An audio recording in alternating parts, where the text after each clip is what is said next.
The ocean is not just an expanse of water. It is the guardian of borders and also a mirror of the power of nations. Today, on the shores of the Arabian Sea, an activity is taking place that has India's eyes fixed upon it. On the coast of Karachi, Pakistan and Turkey's navies are conducting exercises together, involving warships, submarines, helicopters, and even marine commandos. This is not just a friendly meeting, but a deep strategic preparation. Is Turkey training Pakistan to operate its hypersonic missile? Pakistan and Turkey's relationship has long been strong on religious and cultural grounds. But in the last decade, these relations have not remained limited to emotions only, but have transformed into defense and military cooperation.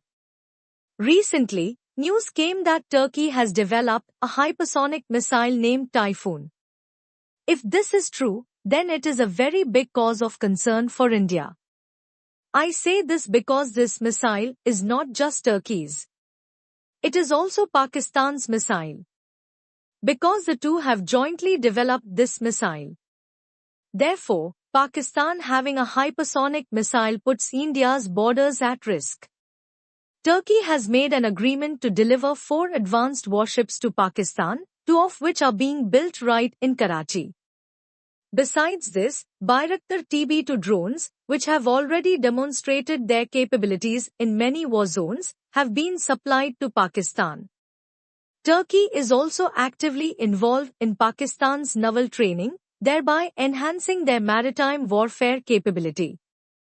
For Pakistan, Turkey is not just a weapon supplier but a friend who openly supports Pakistan on the Kashmir issue in international forums.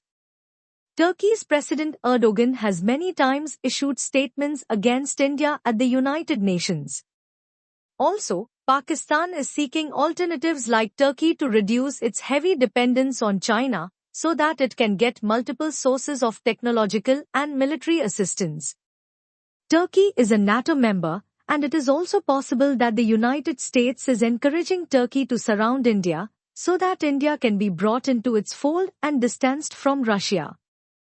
In this way, the US can trap India in a geopolitical web and exploit India through economic pressure and tariff policies. This move could be extremely dangerous for India. From India's perspective, this cooperation is a matter of concern. First, the increase in Pakistan's naval capability will directly affect India's maritime security in the Arabian Sea and the Indian Ocean. Second, as Turkey is a NATO member with access to Western technology, this technology could indirectly reach Pakistan as well. Third, Pakistan can use these capabilities to strengthen its maritime surveillance network and monitor India's commercial sea routes.